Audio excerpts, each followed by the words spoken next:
Hello and welcome to Ozarks Live. I'm Cammie. And I'm Blake. Thanks for joining us. All right, so kind of a hot topic I want to touch on today, Very right? hot topic. Like is, you might get burned on this one. Like, that's a good point. It's a good point. Is Prince Harry. So we talked about him and Meghan's new docuseries on Netflix a few weeks ago, right?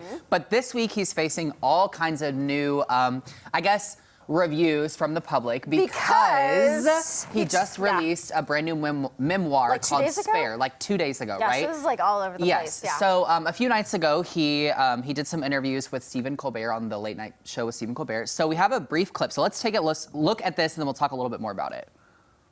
And one of the things that was sort of emotionally very affecting to me, even as someone who, again, who doesn't follow the royal family that much, I always assumed after the death of your mother, the two of you and your brother were lockstep. Yeah. You were these solaces for each other who went through this experience together and went through the rest of your lives shoulder to shoulder as the only two who could possibly understand what you'd gone through. But that is not the case. No, that's not here. The case. Are you surprised that people are surprised? Because people are surprised. Are you surprised? Yes. Because that has been the narrative.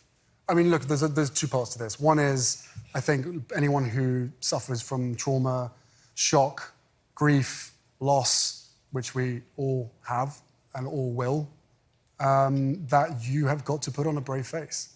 And I think to a large extent, you know, me out there smiling, my brother out there smiling, us doing working engagements together, it looks a certain way, especially then when you have the British press, the Royal Rota, of which all of the royal family's information goes through that filter before it then goes global. That's like the press pool? Yeah, press pool, yeah. It's exclusive access.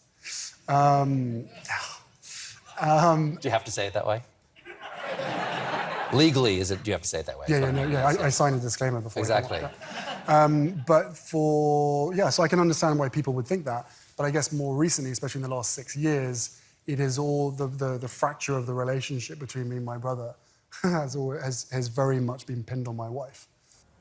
Super interesting. So in the interview with Colbert, they tackle his relationship with his brother, his thoughts on the Queen and her passing, thoughts on his mom, thoughts on just like different experiences, I guess, that he's been through these last few years. But it's super interesting. I have not read the memoir because it just came out a few days ago, but I have heard that he, pretty much leaves nothing out. Spills all, huh? Yes. One of the more fascinating things that's kind of come out from it that people are talking about is apparently him and William both begged Charles to not actually marry Camilla when that time came around. They were like, you can be with her, you can do whatever you want.